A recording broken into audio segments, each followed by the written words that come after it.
Okay. God bless you, man. Taranto. Original sound by in the studio, papa.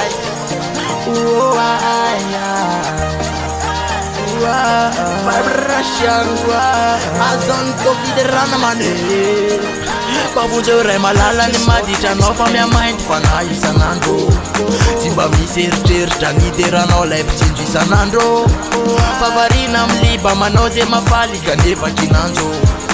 Vodona ny fiainana zay vo mitoto malala anao miantso. Ortanora namako manafatra ihany no anjarako. Satana zavela anjanako fanderao Jesosy. Onya avisi ny havanako mafinaritra ngezana ary akao. Lazao ambarao ny taranakao afatsara Jesosy.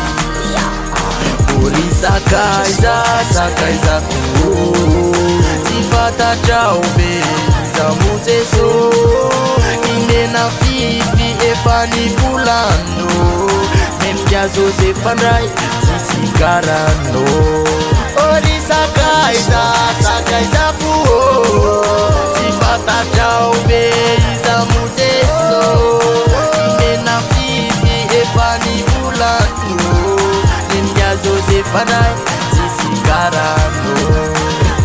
Zasy anao iro langeny andrasany mandra-pahatonga lay andro voalazany hoe idiny tsara nandefany apasany kaleo miterako tsara iny asany. Manatena ny se io ny ave damana hoe ramse zazana ny antitra be efa hatramin'ny handikabe. Direnay ho afambony anao Jeso.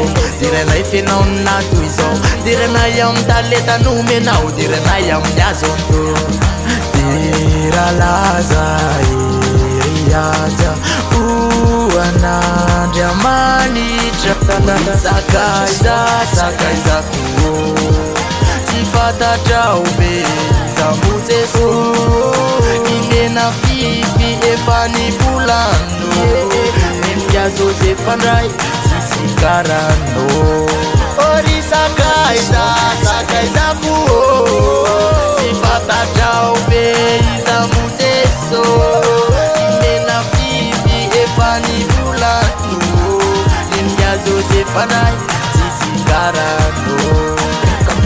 Tanora efa zatra amin'ny liba tsy aleove ialana amizay zay tsy mety. Tao iaraky teraka laza ny tompolay naroa ny foary rehetre. Tsaroviny ety misy fetra mandalo ihany fa tsy mitoetra. Izy kovonina ndray tsy mividina ny endry madio na viretra. Ka ho Yawe tena tsara ny tompo. Ka ho Yawe ndao tsika nompo. Fa ho Yawe terao ny ave.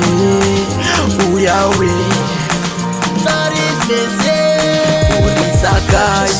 Sakaizako tsy fantatrao ve zamo Jeso. Inena fifi efa ny volano. Memika Joseph fandray tsisy garano. Sakaizako tsy fantatrao ve zamo Jeso. Inena fifi efa ny volano. Memika Joseph fandray tsisy garano.